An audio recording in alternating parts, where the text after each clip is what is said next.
Okay. So the Mexica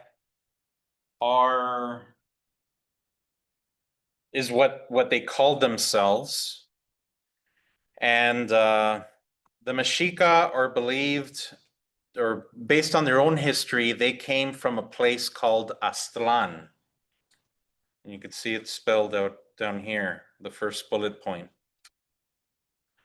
Aztlan was somewhere in the north of central Mexico. And there's different theories as to where that could have been. Some believe it could have been in northern Mexico. Others believe it was somewhere in the US Southwest, ended up becoming the US Southwest. Some argue that it could have been as far north as modern day Salt Lake City, Utah. And in fact, Native Americans from as north as Utah and south, many of them are part of the same language family, the Ute Aztecan language family. And their history says that for 200 years, they migrated south toward central Mexico. When they arrived to central Mexico, that was in the year 1300, the Toltecs were the indigenous group that was in power there. And the Toltecs already identified as an urban people, and they saw that the Mexica as uncivilized barbarians from the north. They called them Chichimecas, a reference to northern indigenous barbarians. And to them, it was this idea that they're uncivilized.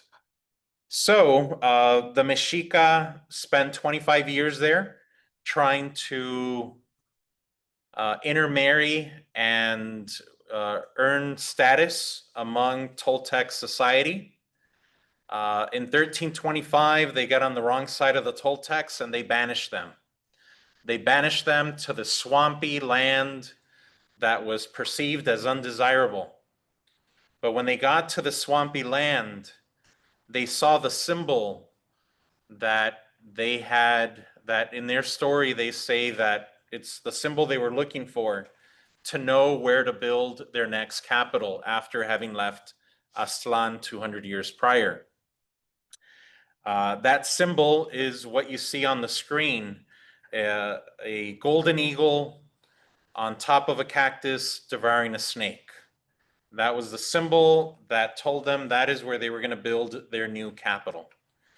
And so that is what they did. In this swampy, undesirable land is where they decided to build their capital that eventually becomes Tenochtitlan. Not to be confused with Teotihuacan, also starts with a T and ends with a Tlan, that I talked about last time. So make sure you don't confuse the two. And here's a link to a clip of a video that talks about the building of Tenochtitlan.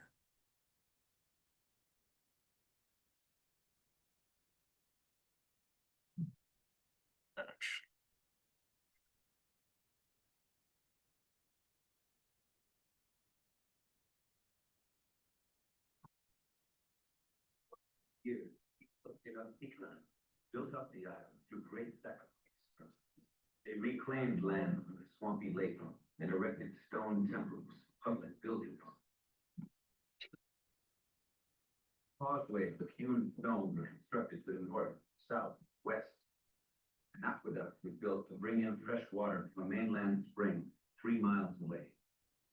Canals were dug throughout the island to transport goods and people. They gained trade wealth and again hired themselves out as mercenary soldiers for the powerful city-states of the valley. Marriages were arranged that finally brought them honored Toltec bloodlines. Tenochtitlan was a city on the rise. The cycle of power was turning toward the Mexica. And when war again broke out in the valley, the Mexica and their allies prevailed. In victory, they called themselves the Aztec, after the Mexica place of origin, Aztlan. land of the herons.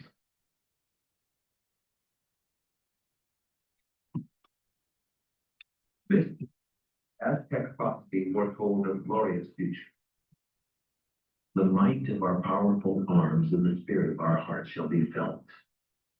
With them we will conquer all nations near and far, rule over all villages and cities from sea to sea, become lords of gold and silver, jewels and precious stones, feathers and tributes.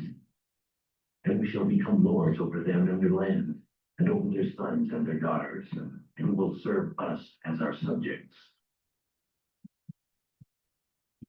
For over 80 years, the Aztec launched far-reaching campaigns of conquest, expanding their domain from Gulf to Pacific. They fought epic battles with cities. And do note how they're expanding in all directions, but there's this area right next to them that they never fully conquered. And that'll come in handy when we talk about the conquest of Tenochtitlan. Most were conquered and turned into tributaries, forced to supply slave laborers for Aztec public works and pay high taxes and goods. Aztec scribes recorded the taxes of many states. Bowls of fine cloth, discs of hammered gold, exotic plants and feathers, precious stones, feathered military uniforms.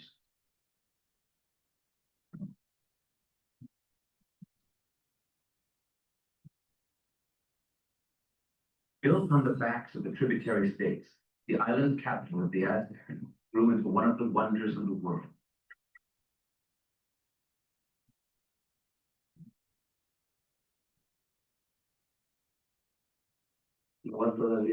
When I first opened my eyes in this world, I was born of this heritage. I have seen the beautiful festivals we have in our villages, our dances, and it would have been like that there. They had many festivals in this place, with many beautiful dancers, wearing many brilliant colors.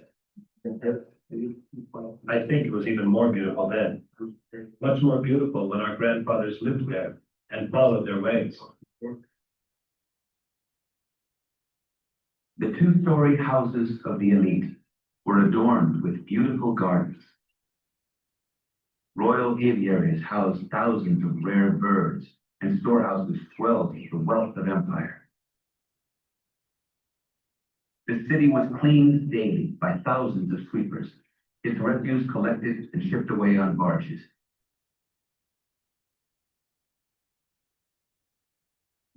The central market thronged with professional traders whose travels took them to far distant locations. Men who spoke many languages and often carried with them news of the world.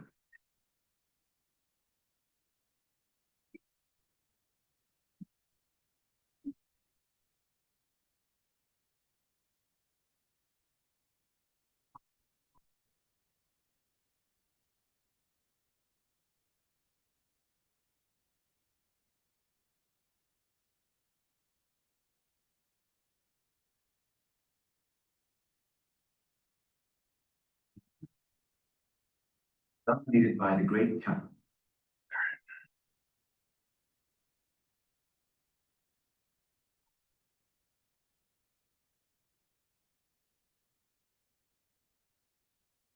Okay, so they arrived to the Valley of Mexico in 1300, 1325. They start building Tenochtitlan. They start conquering indigenous groups in all directions. The city of Tenochtitlan ends up growing to a population of over 200,000. And by the time of contact in 1519, the leader of the Aztecs is this person known by these three different names. Moctezuma is what is written in the letters by Cortez back to Spain. Montezuma is the version that we use in English most regularly, and Moctezuma is the modern version that gets used in Spanish most commonly. I share all three just in case you come across different sources that use different variations of the name, and you'll know that they're all referring to the same person. So he is their leader at a capital city with over 200,000 people, making it one of the largest cities in the world. And that's another thing, again, that doesn't fit into our stereotypes of Native Americans, that they were not only had towns or cities, but some of the largest cities in the world at the time. And the Aztecs received tribute from 10 million people in all directions. And so they were, you could say, at the top of a hierarchy where tribute went in their direction. So that is the last group that I'm introducing you to prior to contact.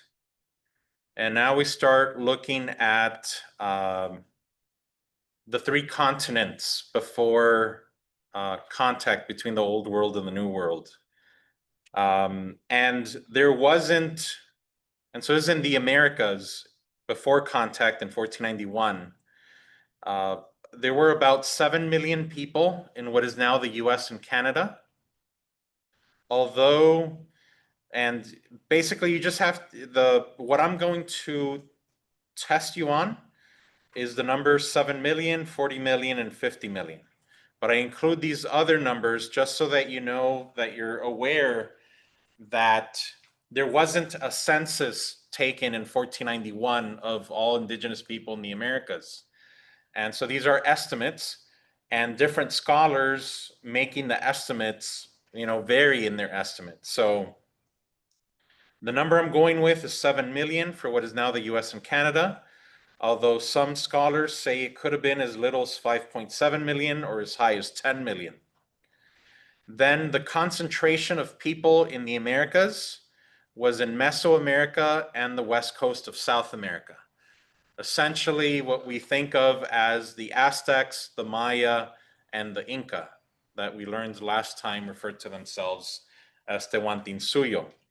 And so they had a population of about 40 million, although some say it could have been higher, like 60 million. And in total for the Americas, I am going with a conservative number of 50 million people in the Americas in 1491. So that's North America, South America, and the Caribbean. Although there are scholars whose estimates are almost or about double that, 100 million. But again, the numbers I'm going to test you on are 7, 40, and 50.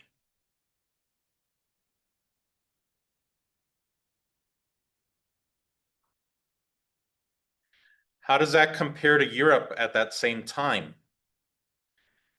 Well, I didn't find the number specifically for 1491, but I found the number for 1500 and for 1550.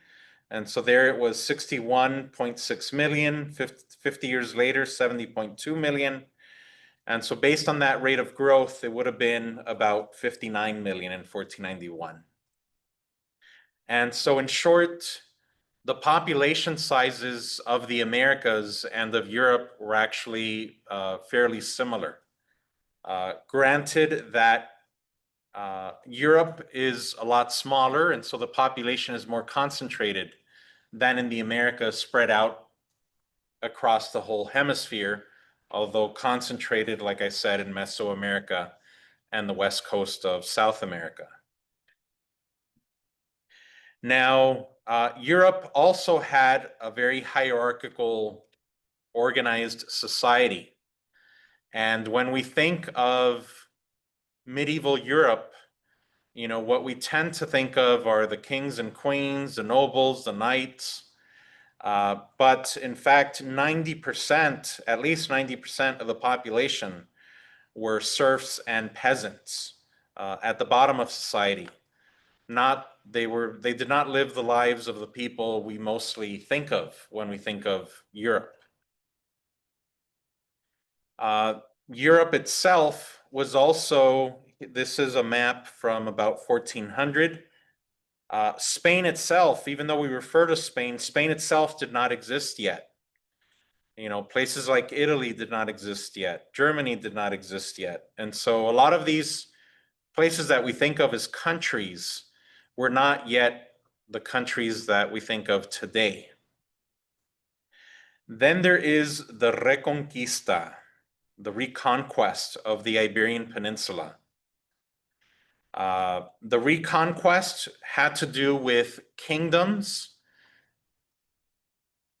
in the Iberian Peninsula, Christian kingdoms that were trying to retake the Iberian Peninsula from the Arab Muslim people that they referred to as Moors.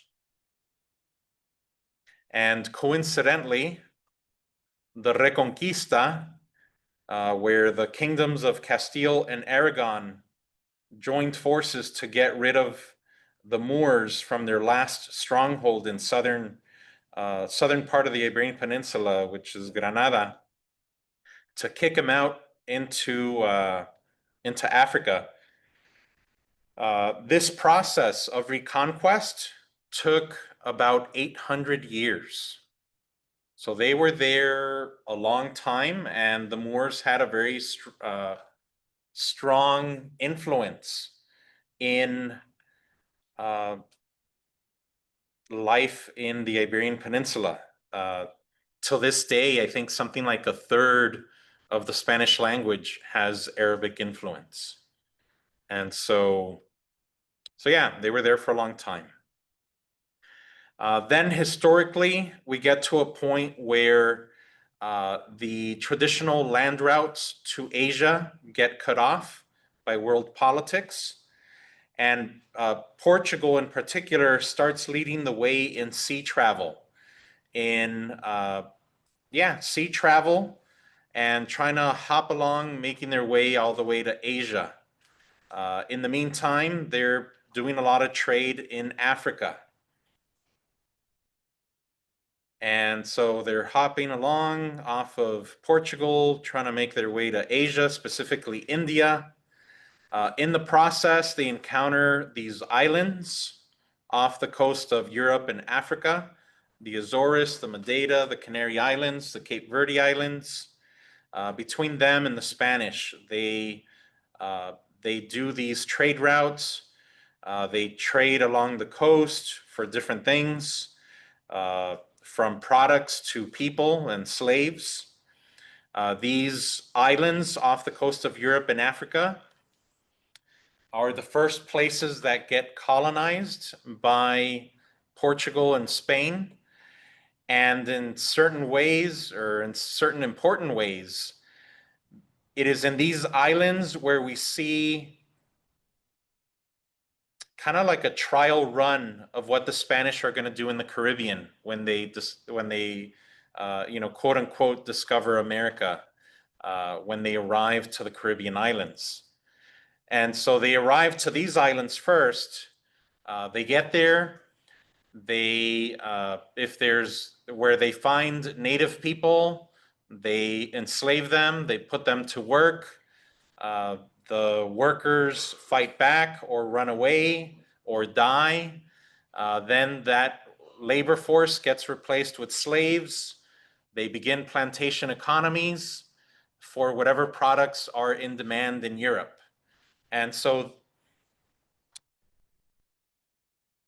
with the Reconquista of getting rid of the Moors, which like I mentioned, coincidentally, the Reconquista is accomplished in 1492. So, they're fighting in the Iberian Peninsula, justifying war and the taking of land with Christianity, specifically Catholicism. And so when they arrive to the Caribbean, they don't have to come up with a new plan. They continue doing what they've been doing at home, justifying conquest and taking of land with Christianity, specifically Catholicism, over people that they saw as different. And again, the things they did in the Caribbean islands of the Americas, they had already practiced those things on the islands off the coast of Europe and Africa. So they don't have to come up with, they don't all of a sudden have to come up with an entirely new playbook. They just continue doing what they've been doing already in the Caribbean.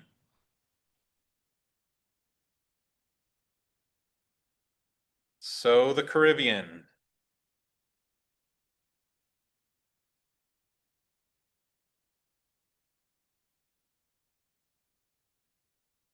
Now, this section is covered in one of the documentaries that you watched for last week, 500 Nations, Episode 3, Clash of Cultures. And so this is just a brief summary of what you watched in that documentary, where Columbus arrives to the Caribbean. When he gets there, he encounters a Taino indigenous group. I'll add to the documentary that in addition to the Taino, he also encountered the Arawak and the Carib, from where we get the name Caribbean. In that documentary from last week, you were introduced to Fray Bartolomé de las Casas. Fray Bartolomé de las Casas was a Spaniard who first arrived there, like the rest of the conquistadors, to become rich. But when he gets there, he decides instead to dedicate his life to converting people into Christianity and Catholicism in particular. And he ends up being remembered historically primarily for being an advocate for Native American people. He wrote about, he's probably the primary source from which we learn about the atrocities that the Spanish did to indigenous people. And in that documentary, you get an introduction to some of those atrocities. Now, later on, this becomes the foundation for what enemies of Spain back in Europe, in particular the English and the Dutch, use Fray Bartolomé de las Casas' writings to come up with what they refer to as the Black Legend. And the purpose of the Black Legend, again, as I was talking before about stereotypes, where they're not coincidental. If they have currencies because they serve a social purpose. And the purpose of it was to demonize the Spanish and therefore justify the taking of land in the Americas from the Spanish, or the gold or the silver that they were extracting from the Americas. And so yeah. Then you're introduced to Enrique, someone that is not remembered in general about this history. But that documentary brought up, Enrique was a Taino in the Caribbean who fought back against the Spanish and succeeded. For 14 years, the Spanish were unable to defeat him. And he didn't lose. He ended up signing a peace treaty where they allowed him and his followers to live up in the hills away from Spanish society. Now, one point where I disagree with the documentary is the implication at the end that the Taino people just ceased to exist. That is a common part of the historical narrative that the Spanish told for 300 years. And that is, you know what, the Native Americans just died, and so we just took over. But even till this day, I know in the last decade, I came across a study of Puerto Rico, which is one of the places where the Taino lived. And even today, they found that 25% of the population in Puerto Rico has Taino ancestry. And so they did not disappear. They did not cease to exist. There are, 90% of the population did die throughout the Americas from disease at one point or another. primarily from disease and then related causes like violence. But that does not mean that they ceased to exist and just entirely vanished.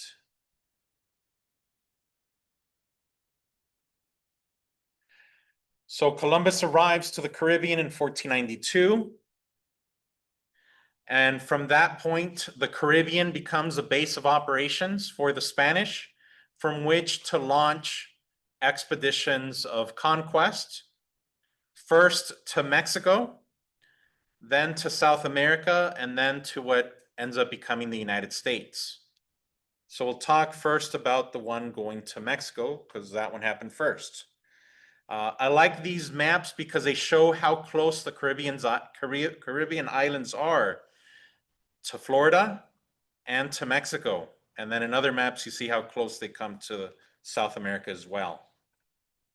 All right, so Cortez takes off from the Caribbean with an army of 450, and you can see it's not far.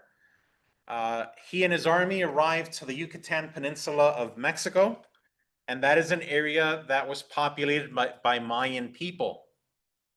And, you know, even though this was hundreds of years since the height of Mayan society, that there were still many Mayan people living there, even if Mayan society was not at its height. So Cortez and his army arrive. They encounter Mayan people. They're trying to communicate.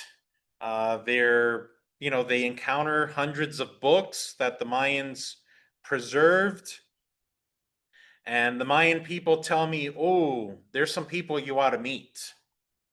One of those persons that they said Cortez needed to meet is Geronimo de Aguilar.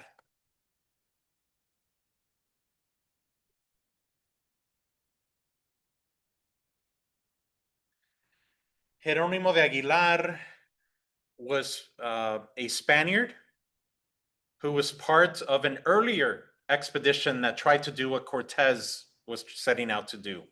And we don't learn about these earlier expeditions that failed. We only learn about the ones that succeeded, and therefore we're left with the impression that what ended up happening was inevitable.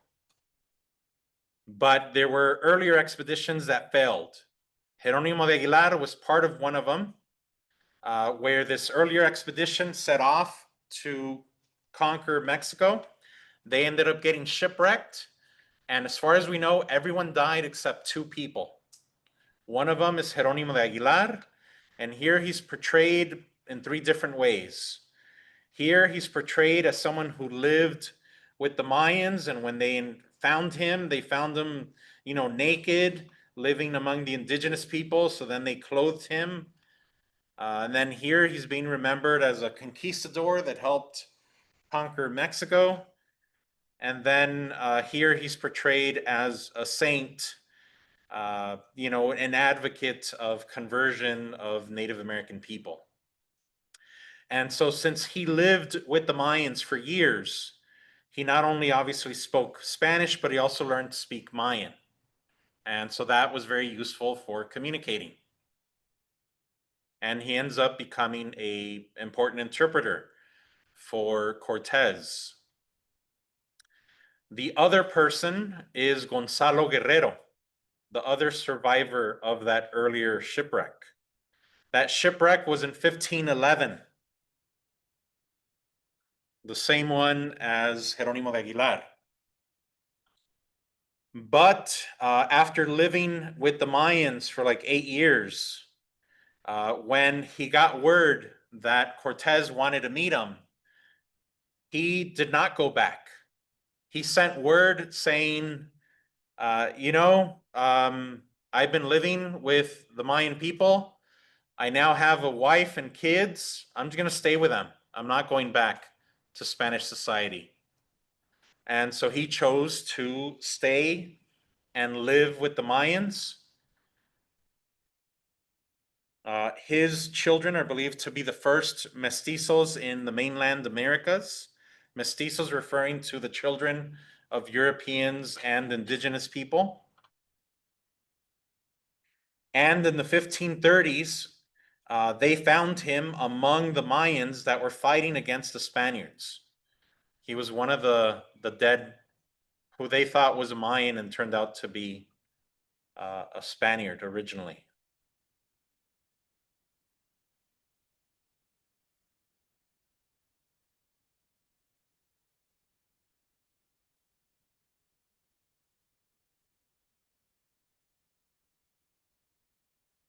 So they're hopping along the coast.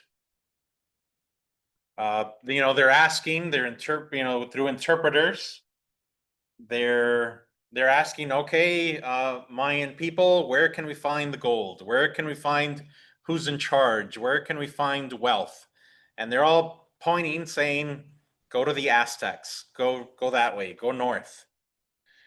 And as they were hopping along the coast here, they're encountering different Mayan tribes. There is a Mayan tribe with which they get into a fight, and then the Mayan tribe requests a truce, a peace. And in order to make that happen, they gave the Spanish 20 women. One of them was Malinali, who's known by all these different names. So this Mayan tribe was a tribe that would do some slave trading. And so when they wanted peace with the Spanish, they gave the Spanish 20 women in order to, accomplish that peace. One of the women was Malinali. And Malinali has her own backstory, and because she became very important to the conquest. So it turns out the Malinali, even though they found her with the Mayans, she was originally part of Aztec society. Her father was an Aztec nobleman, but her father died.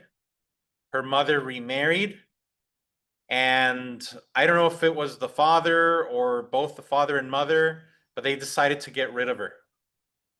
And that's how she ends up eventually with these Mayan slave traders. When she is given to Cortez as one of 20 women, she's still a teenager, probably around like 14 years old. The Spanish take these women and sexually assault them and rape them. Before they do so, they think of themselves as good Christians. So first they baptize them with Christian names, and that's where we get the name Marina. And historically, there's also a reference to Malintzin. So Malinali becomes Malintzin. You see the same beginning, Malinali, Malintzin, and the Tzin ending there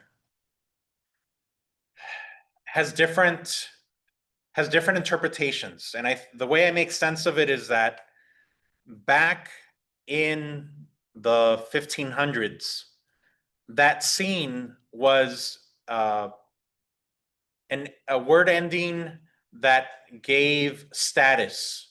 It meant status. It meant someone of status. And so Malintzin, when she was referred to as Malintzin, it was giving like honor to her.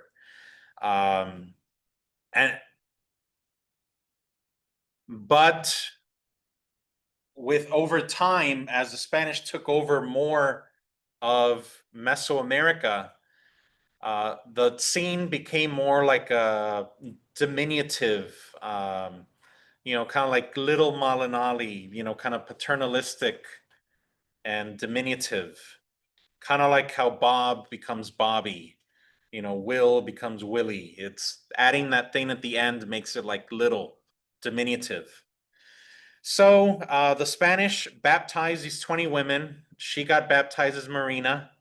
And so then they felt better about having these women as concubines and slaves. Malinali had originally been given by Cortez to one of his lieutenants, but then he found out that she not only spoke Mayan because she had been among the Mayans, but that she spoke Nahuatl, the language of the Aztecs. This is how you spell Nahuatl, the language of the Aztecs, or the language of the Mexica. She spoke Nahuatl because she had been born and raised among the Aztecs. And she had a talent for language. She ended up picking up Spanish very quickly. And so initially she's working with Geronimo de Aguilar. You know, she speaks Mayan. She speaks Aztec and Mayan, and she's picking up Spanish. And Geronimo de Aguilar speaks Spanish and Mayan. You know, communicating with playing telephone, communicating with Cortez. But very quickly she basically makes Geronimo de Aguilar obsolete. Because she picks up Spanish pretty quickly. She ends up serving Cortez as an interpreter, as a spy. She ends up saving the Spanish on at least one occasion, where when they as they were getting closer, hopping along the coast, meeting different groups, making their way closer to Tenochtitlan, she would embed herself with the native indigenous people of the area and try to get information for Cortez. And at least on one occasion, she was able to tell him that they were preparing to do a preemptive attack on him and his army. And so then Cortez said he was able to preemptively attack them instead, thanks to her help. Now, because of her help, for most of Mexican history, she's been remembered by this last name, Malinche. And I don't know, what came first, the chicken or the egg, but Malinche ended up becoming synonymous with traitor. And so for most of Mexican history, she was remembered as the traitor, as the Aztec woman who helped Cortez defeat the Aztecs. Now, like I've been mentioning, that history is a lot more complicated than that.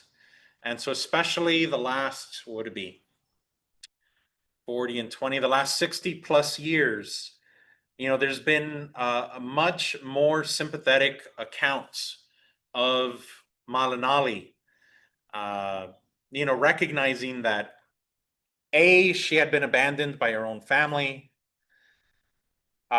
B, she was a very young woman. C, she wasn't in a position of power. She was a slave. And so she was in a position where she's just trying to survive and make the best out of the situation she was in. Not someone setting out to, necessarily for the purpose of helping the Spanish defeat the Aztecs. I mentioned that scene at the time was a term of honor, recognition, and this can be seen in images like this, where to speak. In fact, the Aztec leader, Moctezuma, they refer to the leader as a Tlatoani, and the Tlatoani is the one who speaks. And so for her to be the one speaking for Cortez in this communication, meant that she was a person of honor, respect. And so yeah. So here's a statue of Malinali. Here's the bust with all four of them: Moctezuma, Cortez, Marina or Malinali, and Aguilar. Veracruz is the place where the Spanish, abandoned their ships and started coming inland with their army of 450. So they're encountering different groups. And I emphasize these 4 points because I think they are 4 points that are historically not given their recognition. Typically the the standard narrative of the conquest of the Aztecs is Cortez arrived with his army and they defeated the Aztecs because they had superior technology and they were brave. And they did have superior technology and they were brave. But as I talk about these different factors, you'll see how possibly just as significant as those first two factors are these other ones. All right, so I have interpreters that I've already talked about, Geronimo de Aguilar and Malinali. Then there's the belief in Quetzalcoatl. So the Quetzalcoatl was that feathered serpent god that I mentioned before that originated in Teotihuacan as far as we know, and that later groups like the Aztecs ended up adopting. So the Aztecs believed in the early 1500s that Quetzalcoatl was destined to return in human form to reclaim his throne. And when the Spanish arrive in their ships that could carry hundreds of people, in their suits of armor, with their cannons and kind of muskets, with their horses, with their dogs of war, there's at the very least the possibility that they thought this might be Quetzalcoatl coming back to reclaim his throne. And I think that's also the best explanation for why, when the Spanish arrived to Tenochtitlan with their army, they're allowed to walk right in. They didn't fight them. Cortez and his army were able to walk right in. They were welcomed, they were greeted, all the way up into Moctezuma's, I don't know, like throne. But next to Tenochtitlan was that place I told you that the Aztecs had never conquered. That place is Tlaxcala or Tlaxcala. Tlaxcala was the only group in all directions that they had never defeated. Now, they probably, this is my own take. I think they intentionally didn't defeat them because they believed in this thing called the Flower Wars. These were ritualized wars where they would, just how they have like a season to harvest and a season to plant and so forth. They had a period when they would go to war with their neighbor. And the purpose of their war was not to conquer their neighbor or kill their neighbor. Their goal was to capture their neighbors so that they could sacrifice them for religious purposes. And the Tlaxcalans did the same. So these were not wars for execution. These were ritualized wars, with a religious purpose. So yeah, right next to them was Tlaxcala. The Spanish did encounter them on the way. There was a small number that went with them to Tenochtitlan. It ended up that they weren't needed because they were welcomed in, so they went back. Once the Spanish were in Tenochtitlan, they turned on Moctezuma, who had welcomed them into the city, and they kidnapped him. And they held him ransom. They basically said to the Aztec people, give us all your wealth or we'll kill him. And so they ransacked the city of Tenochtitlan for many months.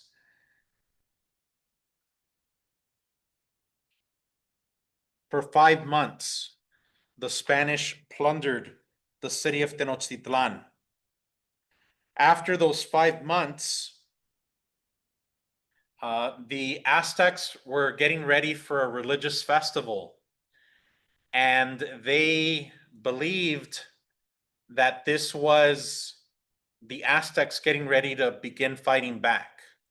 And so then the Spanish attacked this religious festival, and whether they were planning to fight back or not, they made it happen.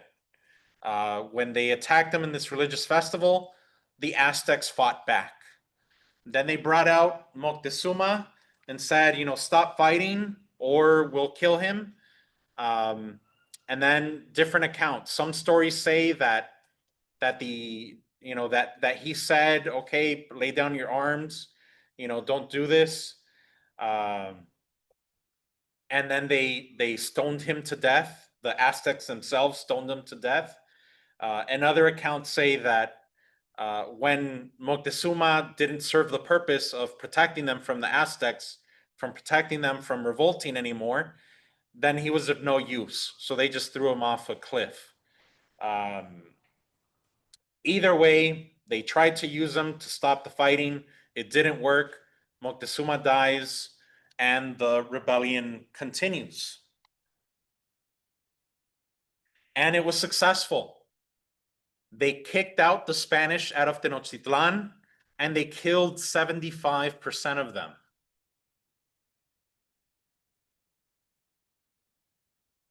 When the Spanish get kicked out of Tenochtitlan, they go and seek protection from Tlaxcala, the enemies of the Aztecs that were not far away. They spent some months there recuperating, regaining, recovering from their injuries, getting ready for their next attack, waiting for reinforcements, and convincing the Tlaxcalans to go back with them to defeat their mortal enemy. In those months of recuperating, smallpox killed half of the population of Tenochtitlan. And so hence, this is the fourth factor that leads to the defeat of the Aztec capital, smallpox. Such was smallpox that it killed half of the city. And even the ones that weren't killed, there were many that were weakened by the disease, even if they didn't die. And when the Spanish go back to try to retake the city of Tenochtitlan, that army of 450, even though they killed 75% of them, even if we give them credit that they got enough reinforcements that they're back to 100% original sort of number of soldiers, they went back to Tenochtitlan with 75,000 Tlaxcalan warriors. So the Spanish 500 plus 75,000. Not a small number. And when they arrived there, they spent 2.5 months trying to retake Tenochtitlan. So first they lay siege to it. To lay siege means to surround it and they stop allowing fresh water to come in to the city, because the Spanish had built aqueducts that brought fresh water across the lake to the city. They had bridges and so forth. And so when they laid siege to it, they surround it and they stop allowing food or clean water to make it to Tenochtitlan for 2.5 months. And then they fight. So it took 2.5 months between siege and battles to defeat the capital of the Aztecs, Tenochtitlan.